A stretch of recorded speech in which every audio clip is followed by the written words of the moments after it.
Hello everyone, you're watching Altek2k Gaming. In this video we're going to go through the common mistakes that can make your builds operate on a subpar level.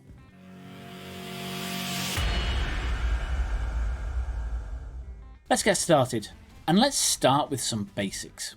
Not having capped resistances is massive. Make sure your resistances for fire, lightning and cold are at least 75%. The whole game is balanced around this, so if you have less than that, you're putting yourself at a massive disadvantage. In the early parts of the game, that probably isn't going to be a problem for you because the game's a little easier, but once you start getting to those tier 16s, that will be a big cause of death if you don't fix it. Another thing to look at is upgrading your pantheons. People tend to forget to do this, and it's really easy. All you need is one of these divine vessels. You go and run a map, kill the boss, it catches the soul of that boss, you take it to Sin, and it will upgrade your pantheon to give you better defenses, or better damage. It's not going to be massive, but every little helps. People, when they build their tree, tend to want to go for power over defenses, and this is simply wrong. You have to find a balance between the two, because if you don't, your character's going to die before you've dealt the damage, and a dead character cannot deal damage. Well, there are some exceptions. I have known someone who's killed Shaper with poison, but we won't go there. Do try and stay alive, and for that, get health while you're getting damage. Don't rush all for damage. Make sure that you try different things. If your build starts to struggle, say it's dying a lot, try switching out one of your dual wield weapons for a shield, or try looking for ways to increase your block level and things like that. Flasks. First things first, don't underestimate them. So many new players do, including myself. I've had flasks that increase the damage on a build by over 1.5 million DPS. They're not to be underestimated. So what are we going to cover in flasks? 1. This flask, Overflowing Chalice, seems to be used by so many players. Just don't do it. It's crappy. Unless you're really building a build around it, just leave it alone. Throw it away. Don't go for all unique flasks. It's tempting to do that because people tend to think that uniques are the more powerful items, and that's not always the case. The great thing about magic flasks is we can roll on defensive things like immune to freeze, immune to bleeding, immune to curses.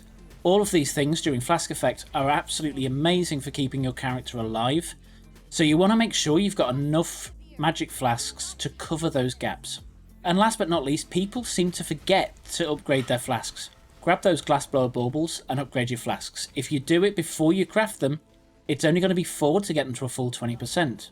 If they're magic, it's going to be 10 of them, and if it's unique, you're going to use 19 of them. And that's because 19 and 20% gives you no real gain, so we just take uniques up to 19. Do make sure you do this, and the main reason is that during boss fights, you're going to run out of flash charges. When you do, you're going to lose damage, you're going to lose defenses.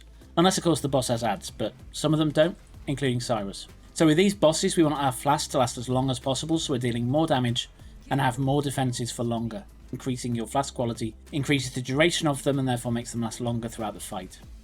Also avoid any flask mod that reduces that total time. They're bad mods, you should avoid them. Moving on now to gems.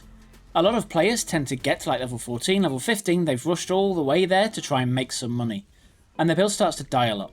That's probably because your gems aren't at the level needed to actually do those higher level areas, so slow down a bit. You can live in level 14 maps for quite a while and still make a decent profit. And you may find that you can run tier 14 maps quicker than tier 16 maps and therefore get more XP quicker. And more loot because you're killing more monsters. So what we want to do is level those gems to a level before we move on to the next map tier. And this is especially important for spells because most of your spell damage is coming from that gem level, not from your weapons and things. The other thing to look at is gem quality. And to upgrade that we use Gem Cutter's Prisms. It normally requires 20, but there's a vendor recipe once your gem reaches level 20, which will upgrade it to a quality 20. I have a video on that which will be linked in the corner. That video will also show you how to increase your gem level to gem level 21.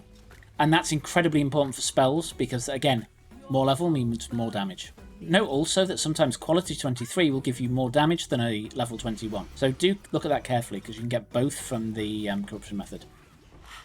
The next category is avoid getting stuck in your ways. You do want to do this. I tend, when I'm doing a build, to stick with what I intended from the very beginning, like dual wielding, where a shield could have kept me alive much longer. Even when I get to tier 16 maps, I avoid for the longest time switching over to a shield, when if I'd actually done that and spent the regrets on re-rolling parts of my tree, I'd be in a lot better place now. So you have to be able to throw away some of your early concepts, especially when you're doing your own builds. Which leads me on to my next point. If you're not doing your own build, you can sort of think, my weapons are great, they're doing so much damage, it can't possibly be my weapons, but what they fail to realise is between level 14, 15 and 16, there's a big gap in damage incoming, but also the number of hit points that those mobs have. And not increasing your gear in pace with that leveling can cause you some big problems. It can make the build feel really weak, and just holding out, increasing your character's power through passives, increasing the gem level, but then increasing the gear as well, will be great for you. And with regards to gear, think about what will improve the character. And actually go and look what weapons have that mod and then go and do it. A great place to do that is POE. And Path of Building has something similar where you can go in and pick the items that can come on that weapon in a prefix or a suffix. I have a video on crafting weapons which will be shown up in the right hand corner again. But do try and avoid clicking those little cards because you might miss something in this video. They will be here if you rewind at the end. Okay, and the last category we're going to talk about is you and me and everybody running a build. We tend to be our own worst enemies when running builds, and we will be the biggest problem if they fail. So what am I talking about here? 1. Being lazy and not upgrading your pantheons and not upgrading your flasks like I've talked about before, but also not understanding the character properly. If you're following someone else's build, you really need to learn how that character works, because you could change something to give it a personal feel, and everyone wants to do that. But if you take out something core to the build, it will no longer work.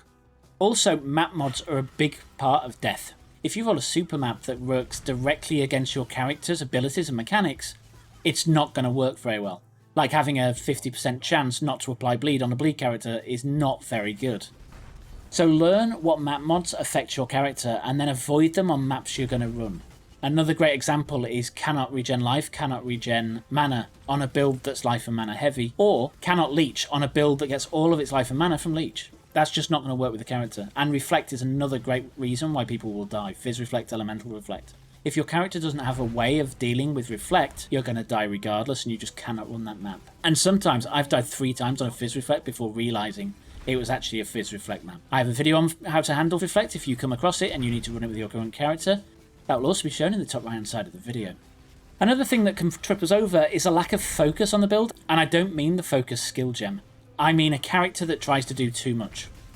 Your max block, max dodge, Warcry, Cyclone, cast while channeling Frostbomb Gladiator is probably not going to perform as well as you'd hoped. And that's because it's far too diverse. Focus your gems will increase your damage. Another big thing I see from beginners is playing builds that aren't from the current league and haven't been updated. That normally means the creator cannot fix them with the current mechanics and they've been nerfed out of existence. So to actually change the build enough to make it work would require a whole new video, or a whole new character. So don't do this. What you can do to work out what the current league is, if you're not sure, is go to the login screen, and in the bottom right hand corner there, you'll see 3.14, which is this league's number. So take the first 2 numbers, and that will be the current league. So make sure the build is capable of working in that version number. All of my videos will be updated at the start of each league if they're viable. And I don't upgrade a character unless I'm sure it's viable. Another thing that can trip you up, especially if you're a casual player, is picking a build that's extraordinarily expensive, because likelihood is playing for the amount of time that you've got to play isn't going to bring in enough currency to roll the character to that level where it feels great. While you're playing casually, go for simple characters that don't cost an awful lot. You can always scale those characters later if you come into the gold, but if you go for a really high-end character first, it's going to feel awful. If you do have problems with your build and would like me to take a look at them, please post a link to the paste bin in the bottom of this video, and if it's a simple fix, I'll reply in the comments, and if it's something more complicated, I can make a full-blown video to see how we fix it. And that's it. I hope you found this video useful. If you have, then please smash that like button. If you've visited me multiple times, then it may be time to subscribe. And if you want to learn more about Path of Exile, I've selected a couple of videos that will help quench your thirst for knowledge of the game. These are located there and there. Check them out. And with that, thanks for watching, and I'll catch you next time.